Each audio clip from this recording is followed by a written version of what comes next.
রাসূল আমাদেরকে জানিয়েছেন যা উপকার হলো আল্লাহ নক্ষত্রের সাথে তুলনা করে দিয়েছে। সমস্ত মানুষের পাল্লা একদিকে যাবে, ভাই আবু বকরের পাল্লা একদিকে থাকবে, ভাই আবু বকরের পাল্লাটা ভারী হয়ে যাবে। সুবহানাল্লাহ। এই ভাইকে আমি অনুসরণ করব। আবেদ সাহেব ঠিক তো কথা, অনুসরণ করবে।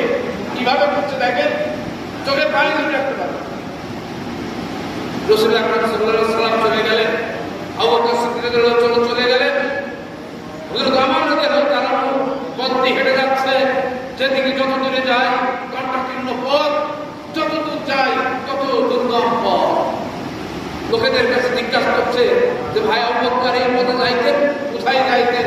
লোকেরা বলে না আমরা জানি না, তবে খলিফাতুল মুসলিমিন উনি যাইতেন এই পথ দিয়ে, এতটুকু জানি। কোথায় যাইতেন, কি করতেন আমরা আর বেশি জানি না। হযরত ওমর রাদিয়াল্লাহু তাআলা যাচ্ছে, যে সুড়ঙ্গ পথ ধরে গেলেন, যে দেখে দুর্গন্ধমুক্ত রাস্তা, যত যায় তত দুর্গন্ধ। তারপর এগিয়ে গেলেন, যে দেখে একজন কুষ্ঠ রোগী, পচা একটা মানুষ পড়ে আছে, মৃত্যু প্রায়। কিন্তু মানুষটা মরে নাই, খসখস শব্দ হয়েছে পায়ের। মানুষটা কানে শুনে চোখে দেখে না। উনি বলছে তুমি কে বাবা? আজ 2 দিন কেন আসো নাই? আমি তো না খেয়ে, আমি তো মৃত্যু প্রায়, আমার পানি পোষায় আসলে ফেটে যাচ্ছে। ওমর রাদিয়াল্লাহু তাআলা তখন বুঝে নিয়েছে যে ভাই আবু বকর নিশ্চয়ই এই লোকটার কাছে আসতেন এবং এই লোকটার মনে হয় মেহমানদারি করতেন। উনি বলছে বাবা আমি তো 2 দিন কাজে হাসপাতালে থাকার কারণে আসতে পারি নাই।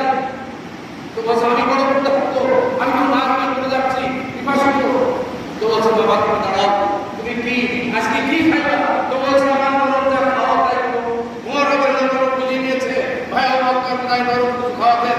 দৌড়ে বাড়ি চলে গেছেন, যে নরম পায়েস বানিয়ে নিয়ে এসেছেন, কুরমা খাজুর দিয়ে সুন্দর করে মাখিয়ে নিয়ে এসেছেন। ওমর রাদিয়াল্লাহু তাআলা বলছে বাবা দেখি হাত ধরো, তোমার গালে আমি খাইয়ে দিই। সঙ্গে সঙ্গে যখন তার হাতটা ওই ব্যক্তির মুখের কাছে তুলে দিয়েছে খাদ্যটা, সঙ্গে সঙ্গে ওই ব্যক্তি ওহ আল্লাহ বলে একটা শব্দ করেছে, চিৎকার করে। তো তুমি চিৎকার করলে কেন? তো আমি বড় ব্যথা পেয়েছি। তুমি কে? প্রতিদিন যে ব্যক্তি আমার খাওয়াতেন সেই ব্যক্তি কাছে আমি খাই, আমি কোনোদিন তো ব্যথা পাই না, আজকে কেন ব্যথা পেলাম? তুমি কে? হযরত ওমর বলছে আমি ওমর।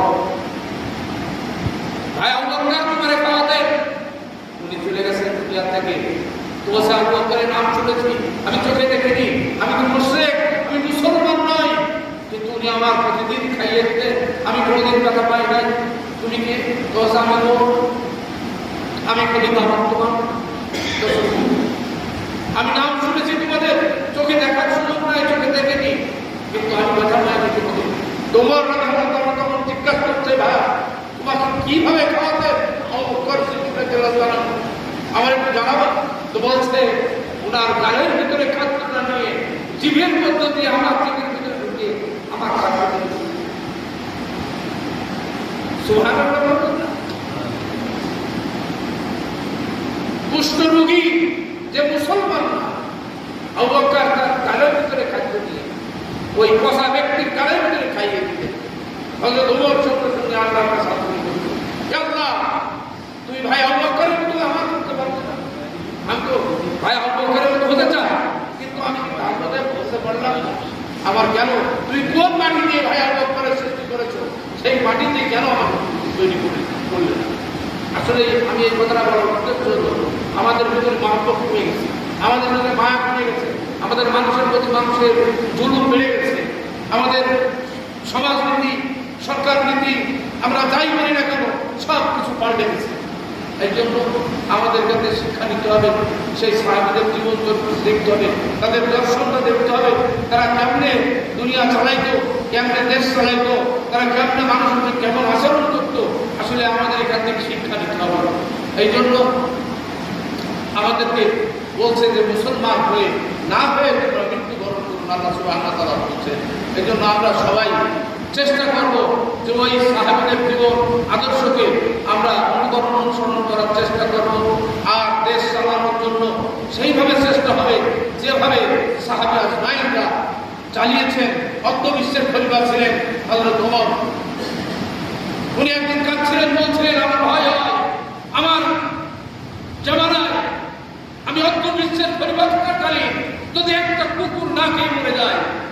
মানুষ যদি হক থেকে পিছিয়ে যায়, মাউন হয়ে যায়, আমি বলবো কাল কিয়ামতের দিন আমার কাঠগড়ায় দাঁড়াতে হবে, আমার আল্লাহর কাছে আমার জবাব দিতে আছে। তাহলে তার কতটা তাগিদ করতে এখানে বোঝা দরকার।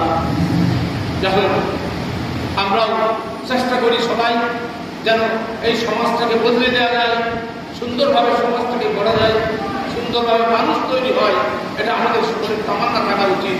যেহেতু আমরা মুসলমান, আমাদের কবর আছে, আমাদের মৃত্যু আছে, আমাদের মিজানের পাল্লা আছে, আমাদের বিচার আছে, সবকিছু আমাদের সামনে, রাস্তার ঘাটি সামনে দাঁড়িয়ে। এই জন্য আমাদের বেশি বেশি তাহাকে করতে হবে। আমি আপনাদের কাছে দোয়া চাই। আজকে একটা কথা বলার উদ্দেশ্যে উঠলাম।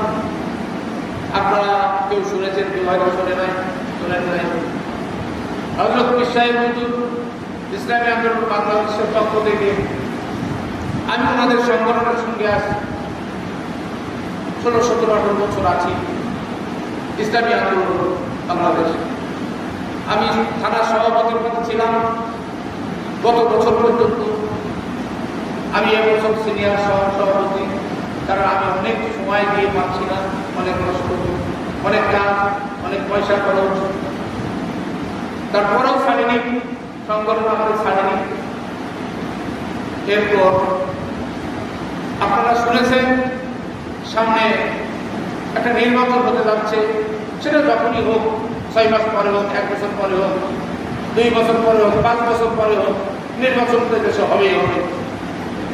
তো হযরত পীর সাহেব ওনারা সারা দেশ থেকে সংসদ প্রার্থী অর্থাৎ এমপি প্রার্থী এর সার্কুলেশন দিয়েছে।